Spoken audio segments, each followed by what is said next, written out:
Hey guys, welcome to my garden. Okay, take two. Hey friends, welcome to the garden. I'm Sarah. I'm in Rochester area, zone 6A in New York, and it's currently June 20th. I'm going to show you what's going on in the garden. The main garden here, the food garden with a mix of flowers and herbs, has 4 raised beds that are all 4 by 16 each, and we've also got some grow bags and some green stalk towers. So let me show you what's going on. So I've got a bunch of nasturtium in this bed. We've got the green onion here, and then basil and thyme. I do have a little fairy garden installation right here as well. That's been fun.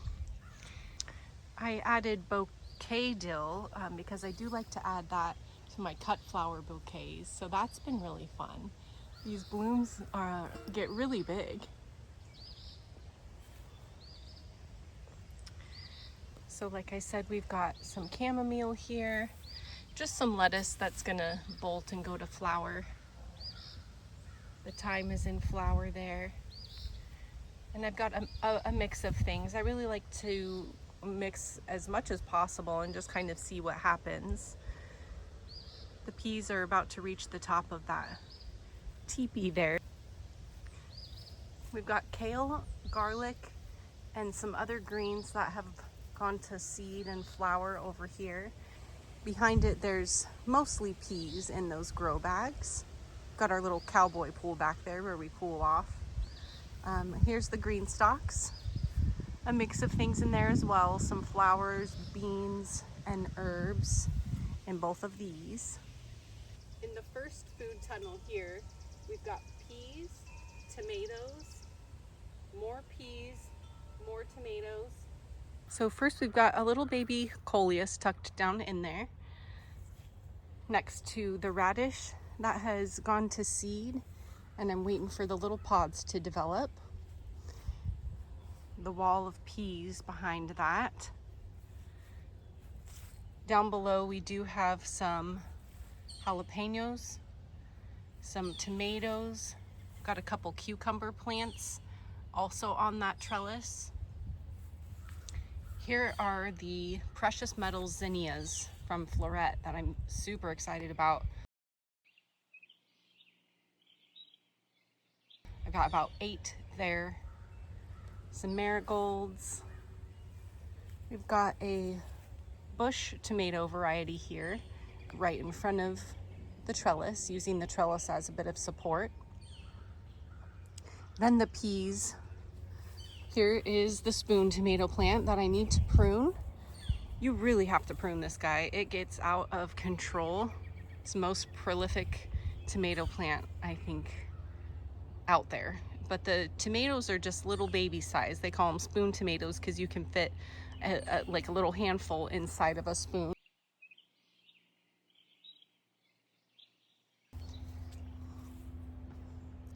On this side we have some microgreens that went to flower, and I've left them here just for the pollinators. I really do need to get rid of it though, because I'm going to be planting some mini pumpkins here, so I need to free up that space. Here's the bunch of peas here. Peas don't do well on an arch trellis because they really just want to grow straight up, and you can't really bend them and vine them. They're too fragile. You know, they'll do just fine there, but not ideal for an arch. Okay, here we've got a couple cucumber plants. There is a tomato plant here, and then this zucchini, which I started from seed in the garden, and there are 2 plants here, and I don't think I've ever seen zucchini plants so big. There is zucchini growing on them currently, but we haven't harvested anything yet. Let me zoom out. It's spilling over. It's awesome. Here we need to do some pruning. There is a mix of peas and tomatoes and greens next to this red cabbage. Snapdragon, couple varieties.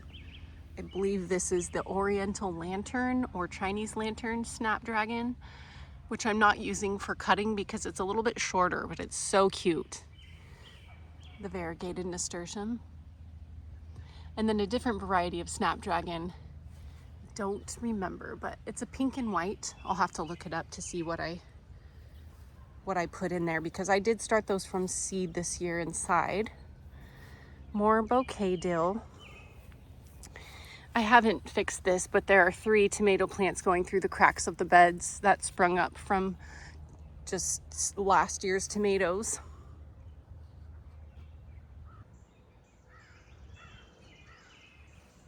Kid food tunnel has more peas growing up, and we do have beans on this side. I believe this is the Chinese red long noodle bean. And we also have some personal sized melons growing up on this side, as well as a loofah gourd tucked in somewhere. Carrots, and then a mix of some nasturtium and stock. The green cabbage looks great. I think this one's about ready to harvest.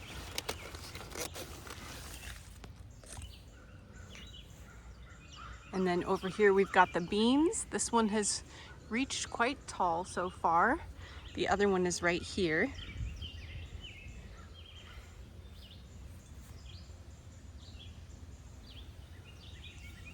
All right, here's some more peas.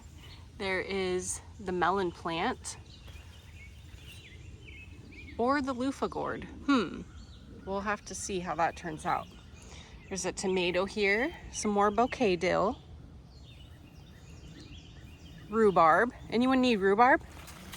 I have about enough for the world. So we've got kale here around the salvia, as well as some romaine lettuce. And it's done really well packed in like this.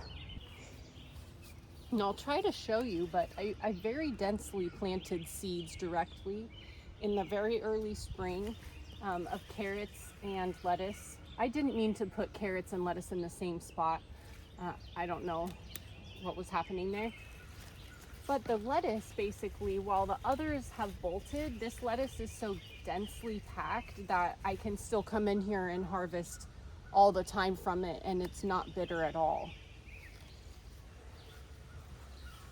So one of the methods that I really prefer to use in the garden is intensive planting methods, and that's kind of what you see all over. The best solution to retain moisture, to keep weeds at bay, and to deal with pests, honestly. I don't really deal with many issues here, and I haven't really had to water this bed a whole lot.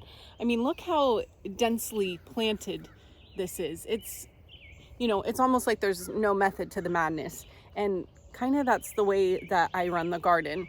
I don't want to follow all the rules. Life is structured enough that when I get in the garden, I kind of want to let the seeds just do their thing. I don't want to overthink it. Exciting for me is that, you know, you could go buy an organic romaine lettuce from the local grocery store, and it could be like $5. Meanwhile, you could buy a packet of seeds for $5 or less, often less, especially at the dollar store. Sometimes you can get like 4 for $1. Anyways, and one seed packet, and you've got endless lettuce if you save the seeds. One seed packet, one purchase, endless lettuce if you save the seeds. And I wonder why they're not teaching you how to do this in school. My favorite thing to ask people who don't know anything about gardening is, where do you get a carrot seed? And they don't know, because we were never taught where a carrot seed comes from. So basically you leave a carrot in the ground, and then eventually this plant is going to grow a flower, because we are eating the root of the plant. So the plant is going to grow a flower, and that flower is going to produce seeds just like any other flower. And voila, you have carrot seeds. Tell your children. Please tell your children, you know, it isn't rocket science, but it's about to become as rare knowledge as rocket science if we're not careful, if we're not actually intentionally making these conversations happen, getting these kids into the garden. How are they gonna know? How are they gonna know? You gotta get them there. Tell them about the carrot seeds. Okay, anyways, back to the garden. My favorite spot in the garden is 100% this spot right here with the red cabbage. Sometimes I call it purple cabbage, guys. I'm not sure which is correct. red cabbage, purple cabbage, snapdragons, nasturtiums, all my favorite things. And I cannot wait to see these food tunnels more grown in. Okay, the tried and true method for knowing when your peas are ready to eat is to try them. I like them when they're really fat. Other people like them when they're a little skinny. So you never know until you try.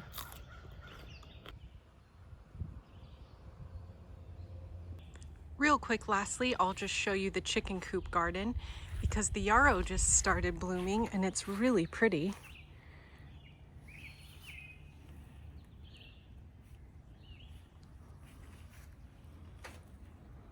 You guys, thank you for sticking around for my rant and garden tour. Have a great day. Tell them about the carrot seeds.